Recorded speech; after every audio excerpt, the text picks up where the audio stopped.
muito. Eu quero ler com vocês Provérbios 16, versículo 3. Lá diz assim: consagre ao Senhor tudo o que você faz, e os seus planos serão bem-sucedidos. Olha o que a Bíblia diz: consagre ao Senhor tudo o que você faz, e os seus planos serão bem-sucedidos. A Bíblia está dizendo de que quando você consagra ao Senhor tudo aquilo que você faz, os seus planos serão bem-sucedidos. É o que as Escrituras dizem. Obrigado, Marquinhos, Deus te abençoe. A palavra de Deus está dizendo que quando você coloca os seus planos, Deus abençoa. Deus abençoa. Então essa é uma premissa do reino de Deus. É quando você faz negócios, mas negócios com propósitos. Negócios que não são apenas movidos por metas, por alcançar, por lucros. Não, mas por propósito. Quando o seu negócio é um propósito. O texto diz que quem confia em Deus, o seu trabalho, Deus transforma o seu trabalho em um ministério, porque ali existe um propósito. Interessante que a palavra confiar no hebraico, aqui de Provérbios 16, quer dizer rolar sobre. O texto está dizendo, confia no Senhor, quer dizer rolar sobre, colocar o peso em cima do Senhor, lançar o seu peso sobre o Senhor. Muitos comerciantes, eles carregam o peso sozinho, carregam o peso das contas, das metas, das dívidas, da concorrência, mas a sabedoria bíblica diz, não leve sozinho esse peso, não leve, role esse peso sobre o Senhor. E hoje eu quero orar por você que trabalha no comércio. Tem sido dias tão desafiadores, um ano tão desafiador, nós temos ouvido muitas pessoas passando por situações tão difíceis, até alguns passando por situações piores que quando passaram na pandemia. Você que trabalha no comércio, sai do seu lugar e vem aqui à frente. Eu quero orar com você nesse momento. Quero abençoar a sua vida, quero abençoar o seu negócio, quero abençoar a sua empresa, quero abençoar o seu escritório, você que vende um produto, sai do seu lugar, vem aqui à frente. Eu quero orar com você, quero abençoar a sua vida nesse momento. Pedir que o Senhor abençoe, que o Senhor faça uma obra na sua vida, que Deus possa estar te sustentando, te dando estratégias. Pode chegar mais para frente, pode chegar mais para frente. Meu Deus, quantos comerciantes, hein? Olha, pode contar quem ficou sentado lá no banco, né? Olha só, vem para cá. Formiga tem essa vocação, né? Formiga é a cidade do comércio. Pode chegar mais para frente, gente. Dá para chegar. Vamos apertar aqui, ó. Vem para cá. Vem para cá, vem para cá. Dá para chegar mais para cá. Feche os seus olhos. Pense no seu negócio nesse momento.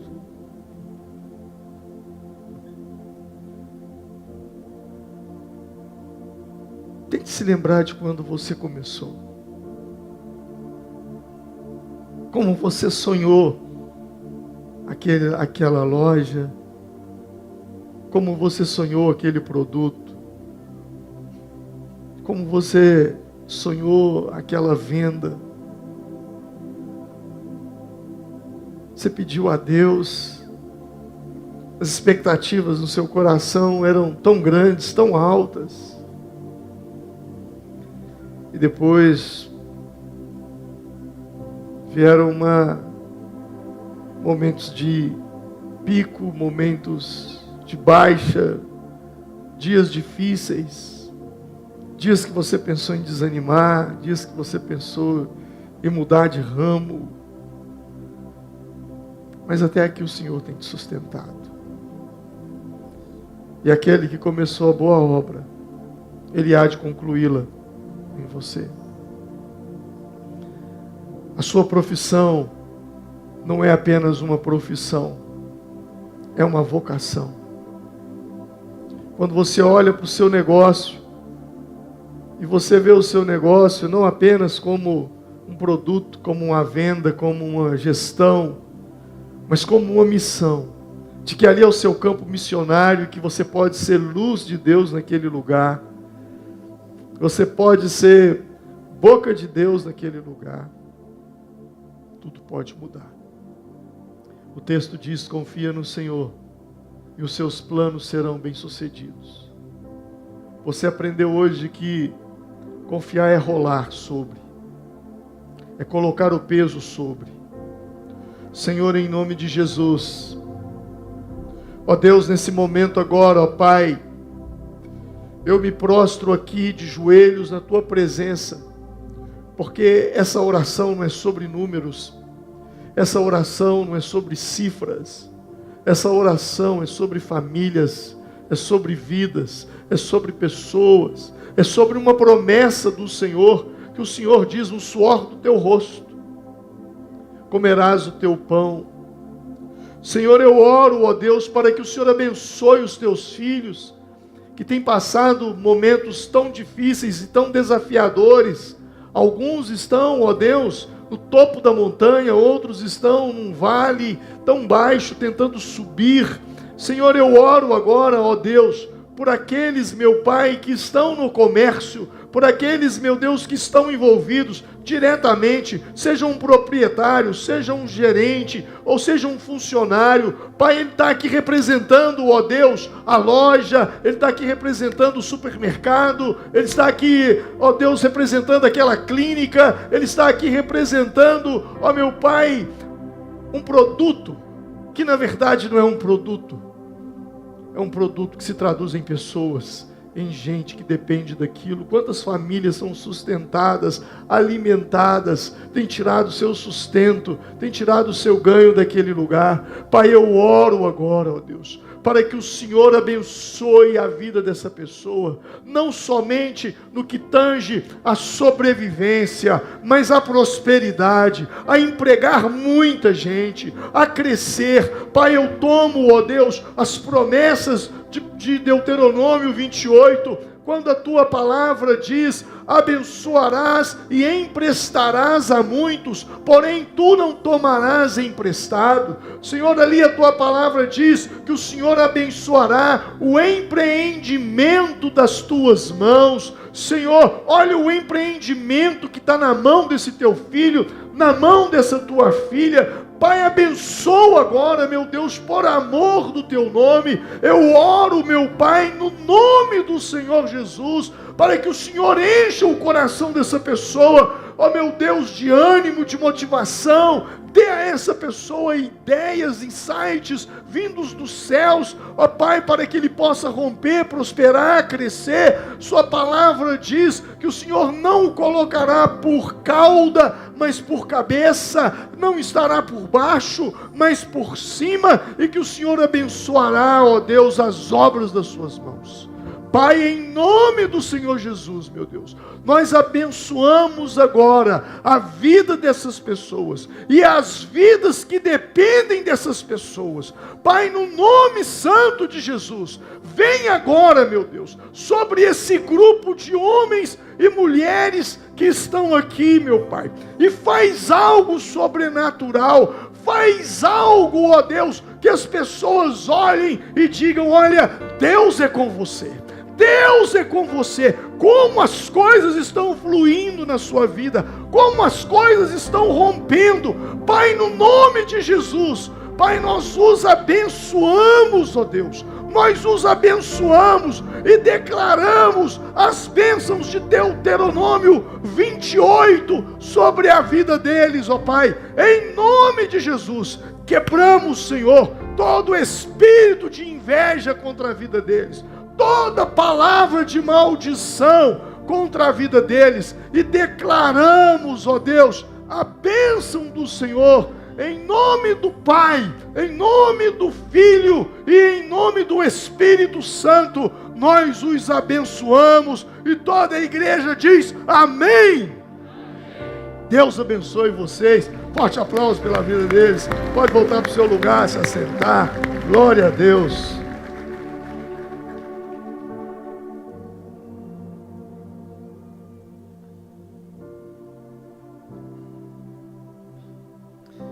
Glória a Deus.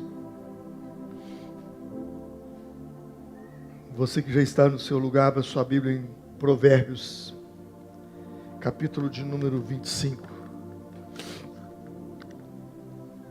Provérbios 25.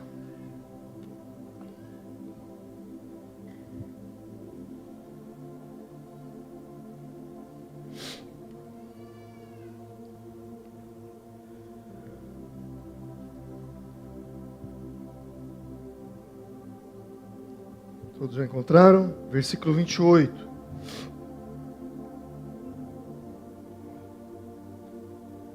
O texto diz assim: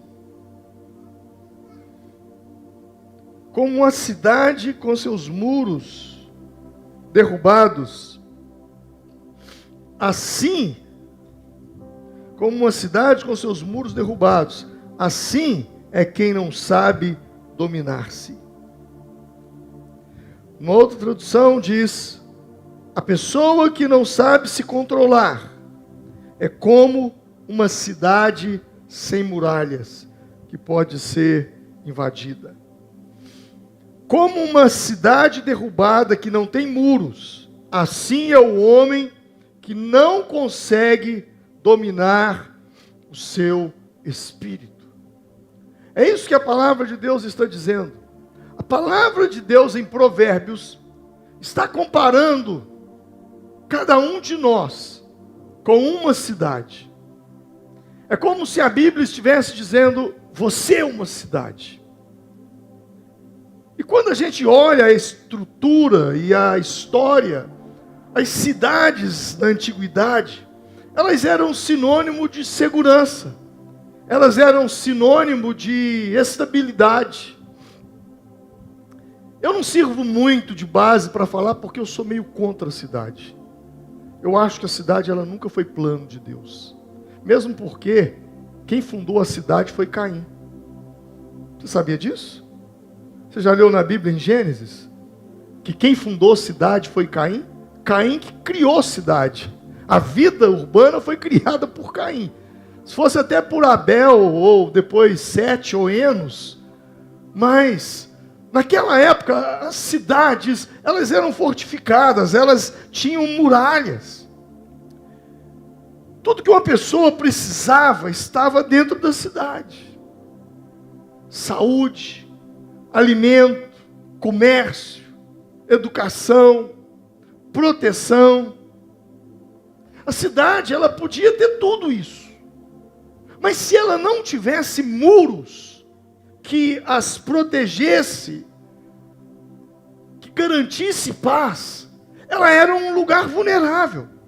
Porque eram os muros que protegiam as pessoas dos povos inimigos, que protegiam dos exércitos que tentavam invadir, dos ladrões, dos ataques repentinos. Uma cidade sem muros, ela podia ter riquezas, ela podia ter uma boa cultura, ela podia ter exércitos, mas um inimigo pequeno, qualquer inimigo, poderia destruí-la, porque ela não tinha muros. E Provérbios 28, 25, ele está nos comparando a uma cidade. Alguém que tem tudo para ser bem sucedido, porém a pergunta que cada um deve fazer é: eu sou uma cidade, mas eu sou uma cidade com muros ou eu sou uma cidade sem muros? Quando você lê Provérbios 25, 28, e a Bíblia te compara com uma cidade, e o texto diz, como cidade derrubada que não tem muros, é o homem que não consegue dominar o seu espírito. Você é uma pessoa que consegue dominar o seu espírito. Você é uma pessoa que consegue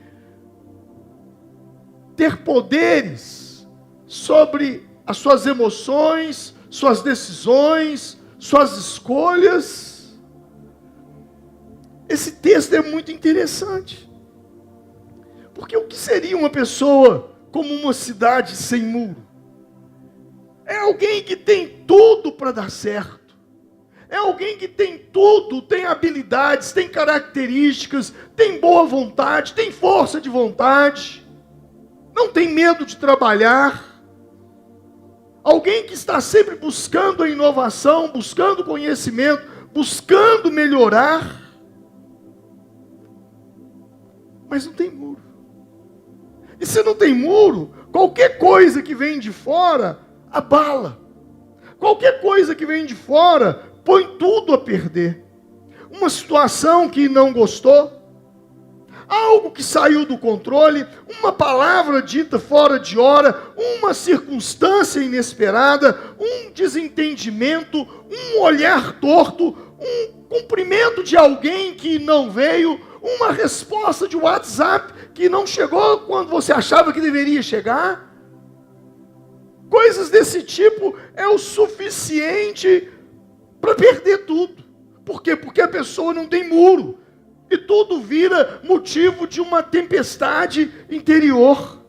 Basta uma palavra atravessada para a alma se perturbar. Basta apenas uma frustração para o coração perder o equilíbrio. Basta apenas uma contrariedade para a paz se desfazer e a pessoa desistir e desanimar de tudo. Qualquer coisa que vem de fora abala o emocional de uma cidade sem muralhas, de uma pessoa que não tem muros.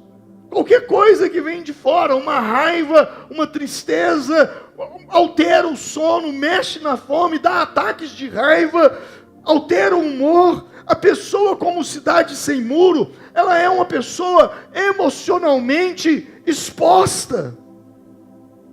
Qualquer vento entra, não é como o vento que deu lá em Rio Bonito, não. É qualquer brisa, derruba as coisas, qualquer ruído machuca, qualquer ofensa desestrutura.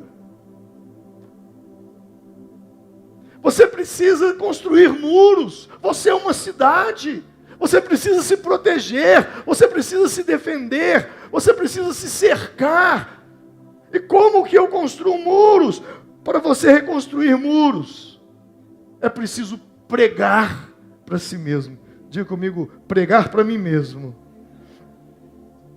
Nós queremos conquistar as montanhas lá fora, mas jamais nós conquistaremos as montanhas lá fora se primeiro nós não conquistarmos as montanhas aqui de dentro. Porque a paz, ela não se conquista de fora para dentro, mas de dentro para fora. É quando você é capaz de controlar os seus sentimentos, controlar as suas emoções, quando você é capaz de colocar os seus pensamentos em ordem, quando você é capaz de se auto-ministrar. Essa é uma boa palavra. Se auto-ministrar. Eu estava lendo essa semana Salmo 116, versículo 7. Volte ao seu descanso, ó minha alma, porque o Senhor tem sido bom para você. Diga comigo, volte ao seu descanso, ó minha alma, porque o Senhor tem sido bom para você. Essa pessoa está tendo uma conversa com quem? Essa pessoa está conversando com quem? Com a própria alma. Isso é se auto-ministrar. Ele está dizendo para si mesmo, volta ao seu descanso, ó minha alma, ó minhas emoções, ó meus sentimentos, porque o Senhor tem sido bom para você. E quando você diz isso para você mesmo, você está ministrando a você. Você está dando a você os elementos, as ferramentas, a palavra que você pode andar por ela sobre as águas e pavimentar o seu futuro e caminhar sobre elas. É o salmista quem diz no Salmo 42, e ele repete no Salmo 43, ambos versículos 5, a mesma palavra. Porque você está assim tão triste, ó minha alma? Por que está assim tão perturbada dentro de mim? Põe a sua esperança em Deus, pois ainda o louvarei. Ele é o meu Salvador, Ele é o meu Deus. Davi fala isso no Salmo 42, Davi fala isso no Salmo 43. Se você pegar a maioria dos salmos de Davi, Davi está conversando consigo mesmo. A maioria dos salmos de Davi, ele está falando para si, ele está dizendo a si o que gostaria que os outros dissessem. Talvez naquele momento, tudo o que ele queria é que alguém chegasse para ele e dissesse assim: Davi, por que você está tão perturbado dentro de você? Põe a sua esperança em Deus, pois ainda você o louvará. Ele é o seu Salvador, Ele é o seu Deus. Mas nem sempre você vai ter alguém para dizer isso para você. Nem sempre você vai ter alguém perto de você. E os problemas, as maiores lutas, as maiores guerras que você trava, muitas delas você não trava na presença de pessoas, você trava sozinho. E é justamente nesses momentos que você precisa pregar para você. É justamente nesses momentos que você precisa se auto-ministrar. Se você não tem ninguém que pregue para você, então vai para frente do espelho, aponta o dedo para sua cara e diz justamente o que ele disse no Salmo 116. Você olha para você e diz: volta ao seu descanso, ó minha alma, porque o Senhor tem sido bom para você. Por que te perturbas, ó minha alma? Por que estás tão perturbada dentro de mim? Põe a sua esperança em Deus. Meus irmãos, eu vou ser sincero para vocês. Eu prego muito para as pessoas, mas eu prego mais para mim do que para as pessoas. E lhes digo, grande parte, não se escandalize, grande parte das mensagens que eu prego nesse púlpito, eu não estou pregando para você, eu estou pregando para mim. Inclusive hoje.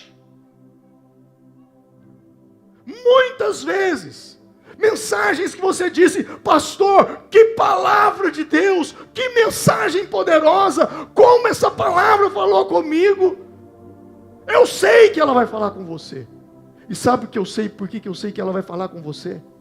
Porque ela falou comigo. Aqui não tem super-homem.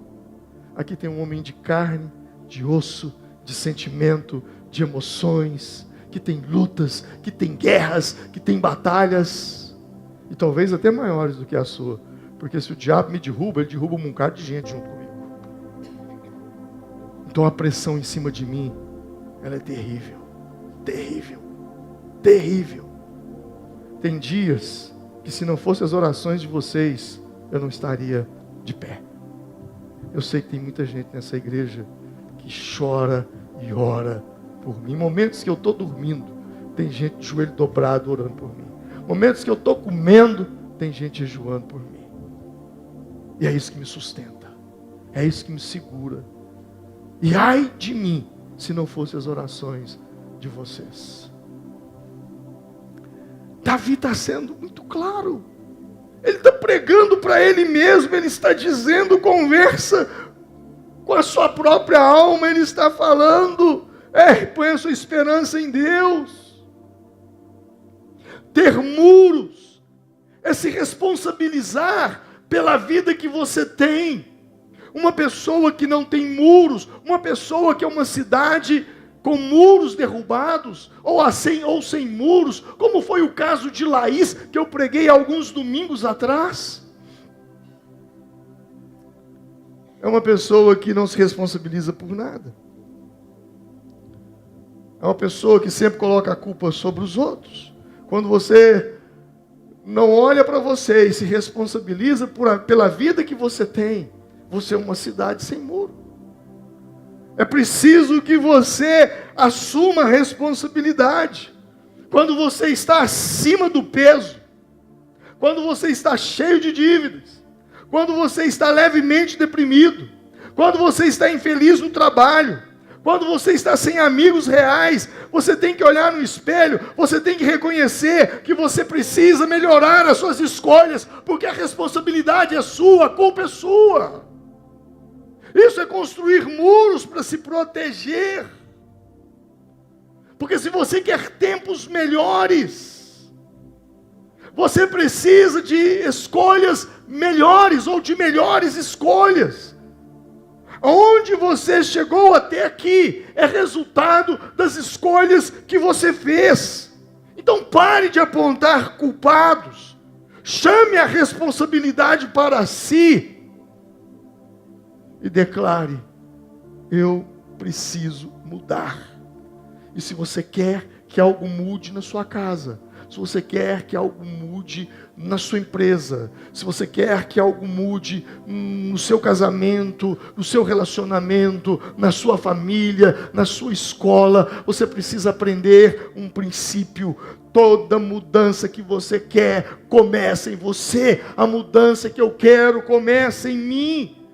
É muito fácil achar que todos têm que mudar e eu não. A propósito, você precisa aprender a colocar o dedo na sua testa e dizer sobre você. Às vezes, colocar o dedo até na barriga e dizer que aquilo que está aí no teu corpo é obra sua e de mais ninguém. Por que é tão fácil? Ou melhor, por que é tão difícil conquistar a minha montanha interior? Por quê? Conquistar a montanha interior é difícil, porque ela exige coragem para olhar para dentro e para enfrentar os seus medos, aceitar os erros e continuar subindo, mesmo quando o chão parece desaparecer. A grande dificuldade de conquistar a montanha interior é porque para isso é preciso autoconhecimento. Diga comigo, autoconhecimento. E as pessoas odeiam autoconhecimento. E eu vou repetir, as pessoas odeiam autoconhecimento. Porque o autoconhecimento revela coisas a seu respeito que você não gosta. O autoconhecimento, ele traz uma dor. A maior dor é quando você descobre que você não é aquela pessoa tão perfeita que você sempre achou que era. Quando você tem autoconhecimento, você vê os seus defeitos, você vê as suas falhas. É quando você se decepciona com você, é quando você precisa admitir que você errou, e isso machuca. Então, se decepcionar com pessoas é ruim, se decepcionar com o João, com um amigo, com o tio, com o pai, com a mãe, com o filho, com o cunhado, com a mulher, com o marido, se decepcionar com as pessoas é ruim, se decepcionar consigo é muito pior. Por isso que é melhor eu focar nos seus problemas do que querer resolver os meus problemas e me ajudar.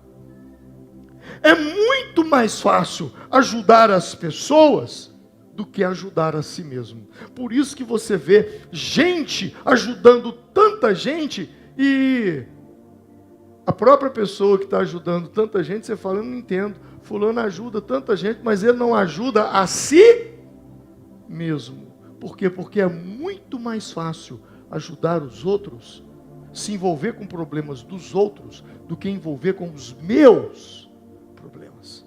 E o autoconhecimento, ele mostra, ele traz para fora.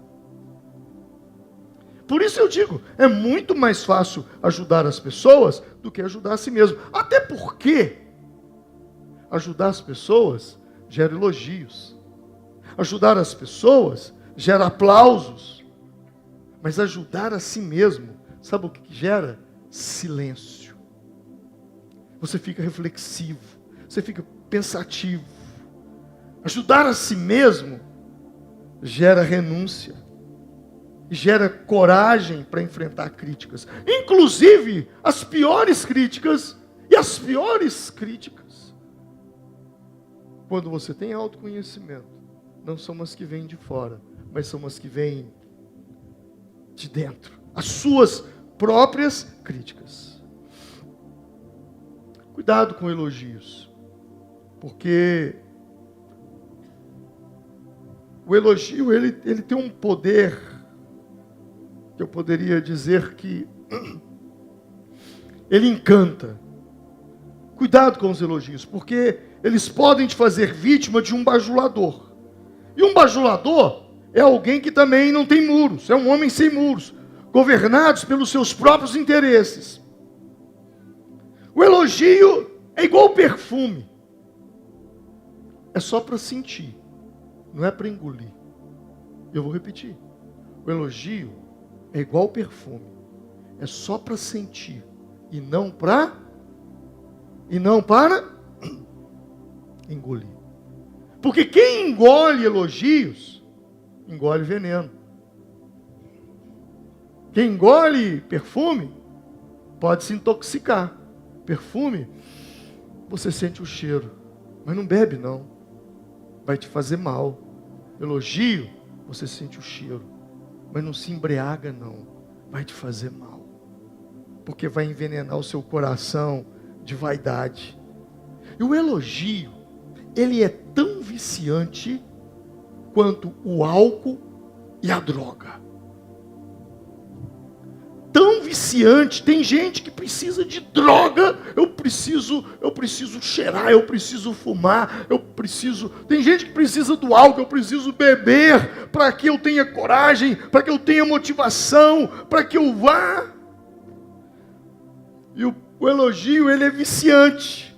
E depois que você vicia com ele, você vive em função dele. Tem aplauso? Eu estou junto. Não tem aplauso? Eu não estou junto. Se tem crítica, eu estou fora. Se é popular, eu estou dentro. Mas se vai gerar um mal-estar com as minhas palavras, então deixa eu ficar quieto. E você passa a viver sobre a conveniência. Me é conveniente, então deixa eu ir. Não é conveniente e eu não vou.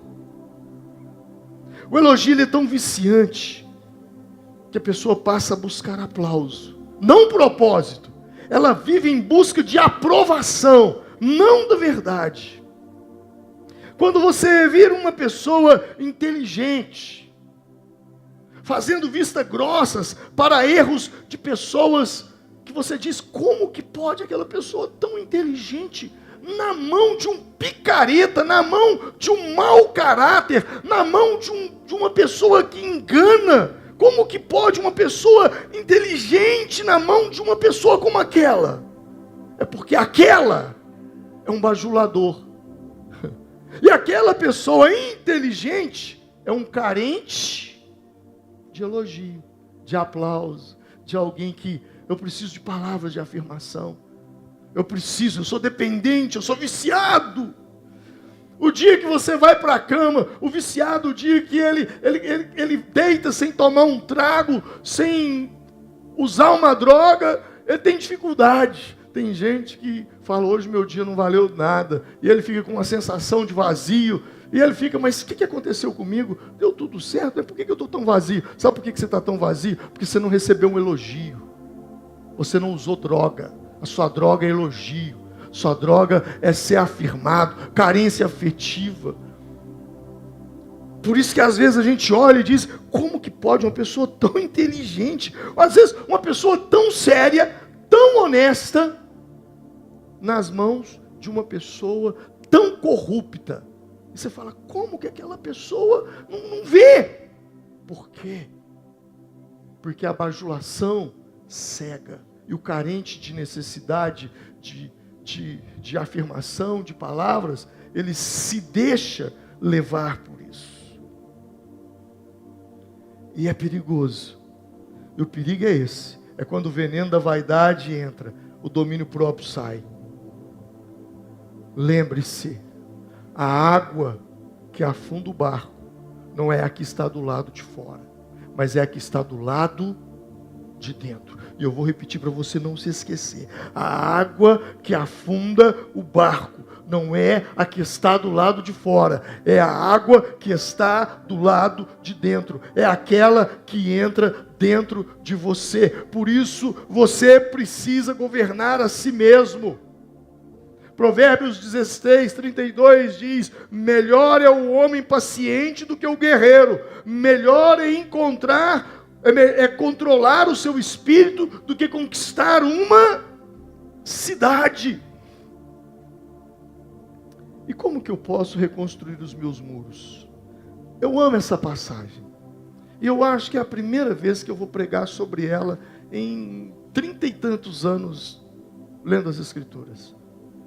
Eclesiastes 9, versículo 14 e 15, conta uma história muito interessante. E o texto diz assim: havia uma pequena cidade com poucos habitantes. Olha só, havia uma pequena cidade com poucos habitantes. Mas veio contra ela um rei poderoso, cercou-a e construiu rampas de ataque ao seu redor. Nela quem? Naquela cidade se encontrou um homem pobre, mas um homem sábio, que com a sua sabedoria salvou a cidade. No entanto, ninguém se lembrou daquele pobre. O texto está dizendo que havia uma pequena cidade com poucos habitantes e morava um homem muito pobre naquela cidade. E veio um rei. O rei atacou. O rei veio com um exército poderoso, criou rampas, subiram os muros, atacaram a cidade. E o texto diz que quem salvou aquela cidade foi aquele pobre, que era sábio, mas era pobre.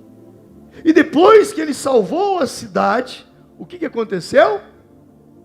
Ninguém se lembrou daquele pobre. Eu acho que é a primeira vez que eu prego sobre esse texto. Esse texto sempre me intrigou. Mas ele faz sentido nesse contexto de que nós somos cidade. O que havia de mais desprezível naquela cidade, que era aquele pobre, foi a salvação dela. Alguém que o texto faz questão de mostrar a vulnerabilidade, mostrar a pobreza. Ninguém se lembrou deste homem, porque ele era tão inexpressível aos olhos da sociedade, que ninguém fazia questão dele, nem antes e nem depois do que ele fez, que salvou a cidade. Quando a gente olha para esse texto, a gente fica imaginando como uma cidade, um pobre salva a cidade. Ninguém se lembra daquele pobre. E por que foi ele que salvou a cidade? Se havia tanta gente poderosa, mas o pobre salvou a cidade. Essa cidade somos nós. Essa cidade sou eu. Essa cidade é você. As maiores soluções para a sua vida, as maiores forças que você tem dentro de você, vêm de lugares dentro de você, que você considera os lugares mais pobres e mais desprezíveis dentro de você. As suas maiores fraquezas, as suas maiores pobrezas, são onde estão concentradas as suas maiores forças. Por isso a Bíblia diz: regozijo-me nas fraquezas, nos insultos, nas necessidades, nas perseguições, nas angústias, pois quando sou fraco, então é que eu sou forte. Paulo está dizendo que a sua maior fraqueza é a sua maior força. A pergunta que eu faço é: qual é a maior fraqueza de um alcoólatra? Qual? Qual? Qual é a maior fraqueza de um drogado? A droga. Qual é a maior fraqueza de um fumante? É o cigarro. Qual é a maior fraqueza de um ansioso? É a ansiedade. Agora pense comigo, as nossas maiores forças escondem as nossas maiores fraquezas, e as nossas maiores fraquezas escondem as nossas maiores forças. Porque as nossas maiores forças estão escondidas dentro das nossas fraquezas. Porque aquilo que te domina é onde está a sua maior força. Pastor, mas é muito paradoxal. Se a maior força do alcoólatra é o álcool, se a maior força do alcoólatra, do drogado está na droga, se a maior força do tabagismo está no cigarro, se a maior força do ansioso está na ansiedade, como assim? Porque o homem que é alcoólatra, o dia que ele vence o álcool, ele é capaz de vencer qualquer coisa na vida. Nada, absolutamente nada, porque ele sempre vai olhar e vai dizer, eu venci o álcool, eu posso vencer isso. Isso que está diante de mim não é maior do que aquele que me escravizou há muitos anos. Uma pessoa que foi viciada, dependente químico, alguém que foi viciado em droga, o dia que ele consegue se libertar e vencer aquilo, nada e ninguém, porque a mente, eu acho que foi Einstein que disse, a mente que se expande, ela não volta ao estado original. E a pessoa sempre vai buscar, diante de um desafio, diante de uma luta, diante de uma dor, ele vai dizer, isso não é maior do que aquele vício de droga que eu tive. As nossas maiores forças estão escondidas dentro das nossas maiores fraquezas. Aquilo que você não domina, acaba te dominando, e você se torna escravo daquilo que te domina.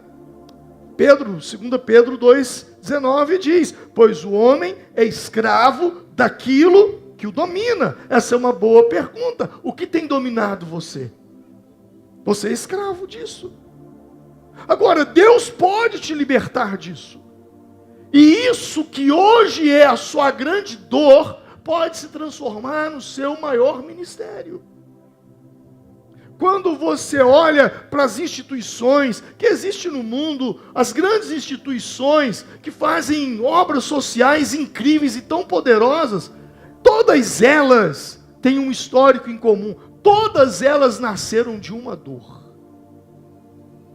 Eu me lembro que há um tempo atrás, não sei se ainda existe, mas acredito que exista e tomara que exista, porque era um ministério muito bacana, tinha em Formiga, em muitos lugares, o amor exigente. Alguém se lembra? Existe ainda? Não tenho falado, existe.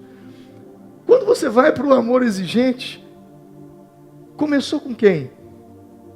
Com mães que estavam sofrendo uma grande dor com os filhos. Se tornou um ministério que tirou tanta gente da dor. Quando você vai para o AA, Alcoólatras Anônimos, que ajudou tanta gente e ajuda tanta gente, começou com o quê? Com uma dor. Então as grandes instituições, tudo aquilo que é grande, que faz algo relevante, começa com uma dor, porque a dor é a fraqueza, e essa fraqueza esconde a sua força. E quando você vence essa fraqueza, você é capaz de ajudar inúmeras pessoas. Você é capaz de fazer algo grande, poderoso. O que domina o homem o faz escravo. Quando você lê a Bíblia em Juízes, você vai ver um homem completamente perdido. Seu nome era Gideão, os midianitas atacavam Israel, os midianitas haviam escravizado os hebreus na questão de alimento, economia. E aí um anjo aparece para Gideão e diz, vai nessa sua força, varão valoroso, você vai vencer. Sabe qual foi a resposta dele? Ah, Senhor, respondeu Gideão, como posso libertar Israel? Meu clã, minha família, é a menos importante de Manassés, e eu sou o menor da minha família. E depois você sabe o que aconteceu. Com 300 homens ele venceu um exército. Mas por que eu estou dizendo isso? Porque antes de vencer um exército, primeiro ele precisou vencer um pensamento. Antes de Gideão vencer um exército, primeiro ele precisou vencer um pensamento. Davi venceu Golias, o grande guerreiro, o homem com 3 metros, um gigante. Mas quando Davi estava no fronte, visitando seus irmãos, antes de vencer Golias, olha o que o texto diz. Quando Eliabe, o irmão mais velho, ouviu Davi falando com os soldados, ficou muito irritado com ele e perguntou, por que você veio até aqui? Com quem você deixou aquelas poucas ovelhas no deserto? Sei que você é presunçoso, o seu coração é mau, você veio aqui para ver a batalha. Antes de Davi vencer Golias, primeiro Davi venceu uma crítica. Antes de Gideão vencer os midianitas, primeiro Gideão venceu um pensamento. E por que não falarmos de Moisés? Êxodo capítulo 3, versículo 11. Moisés diz, Deus fala: Moisés, eu vou usar você, você vai até Faraó. Moisés, porém, perguntou a Deus: quem sou eu para me apresentar perante Faraó? Capítulo 4, versículos 10, versículo 13. Disse, porém, Moisés ao Senhor: Senhor, nunca tive facilidade para falar, nem no passado, nem agora que falaste a teu servo, não consigo falar bem. Depois, no versículo 13, ele diz, respondeu-lhe Moisés: Senhor, peço-te que envie outra pessoa. Moisés disse: quem sou eu para que vá a Faraó? Quem sou eu para falar? Senhor, envia outro antes de mim. Moisés, antes de vencer o Egito, Moisés, antes de vencer Faraó, ele teve que vencer sua baixa estima. Eu vou repetir.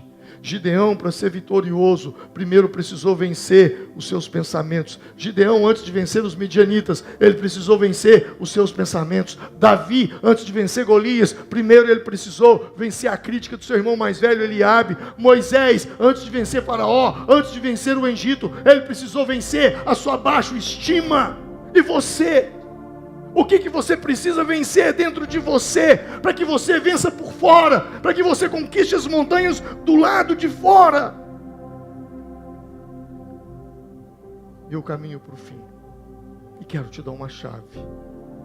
A melhor maneira de você reconstruir os muros da sua cidade, não há nada mais poderoso que você possa fazer, e escute a palavra escandalosa que eu vou dizer.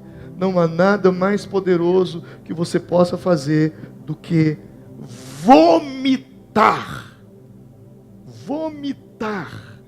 em oração tudo aquilo que te amedronta, tudo aquilo que te ira, tudo aquilo que te entristece, tudo aquilo que te enfraquece, tudo aquilo que te adoece, tudo aquilo que te limita. Oração não é um lugar para você ser bonzinho, para você ser simpático. Oração não é um lugar para você ser polido. Oração é um lugar para você ser honesto. É um lugar para você dizer: Deus, eu não aguento mais. Deus, aquela pessoa me irrita tanto. Deus, eu não estou conseguindo olhar na cara de fulano. Deus, eu já não aguento as mentiras daquela pessoa. Deus, eu estou sentindo muita raiva. Deus, eu estou sentindo muito ódio. Deus, tem hora que me vem pensamentos de vingança. Deus, eu não suporto mais. Sabe, ora, quando eu digo vomitar, eu estou falando de colocar para fora. Então eu digo que oração não é um local para você ser polido, bonzinho, falar bonito. Não, é um lugar para você ser honesto. Uma das orações de Jesus que mais me chama a atenção foi no jardim do Getsêmani. Quando ele, levando consigo Pedro e seus 2 filhos de Zebedeus, começou a entristecer-se. Começou o quê? A entristecer-se e o quê? Angustiar-se. Quem é que estava entristecendo e angustiando-se? O homem que disse: quem estiver oprimido, venha após mim, tome meu fardo. O homem que disse: eu vos dou a minha paz, eu vos deixo a minha paz, não vou lá dou como o mundo a dá. Esse homem que enfrentou tempestades, andou sobre as águas, multiplicou pães no deserto, ressuscitou mortos. Agora, esse homem está triste. E o que ele está? Angustiado. E ele diz: a minha alma está profundamente triste, numa tristeza mortal. E depois ele ora: meu Pai, se possível afasta de mim este cálice, contudo não seja a minha vontade, mas seja a sua. Eu amo esse texto porque eu vejo a humanidade de Jesus. Eu amo esse texto porque no Jardim das Oliveiras, Jesus mostra emoção, vulnerabilidade, rendição total. Ali ele não pregou, ele sangrou e suou sangue. Ali ele não ensinou, ele se derramou. Foi a oração mais humana do Deus que se fez homem. A minha alma está cheia de tristeza até a morte. Pai, se possível, passa de mim este cálice. No Getsêmani, Jesus mostrou que a oração não é esconder fraqueza, é oferecer fraqueza. Jesus chorou, suou sangue, caiu com o rosto em terra e ainda assim disse: todavia, não seja como eu quero, mas como tu queres. Seja feita a tua vontade. Vamos nos colocar em pé nesse momento.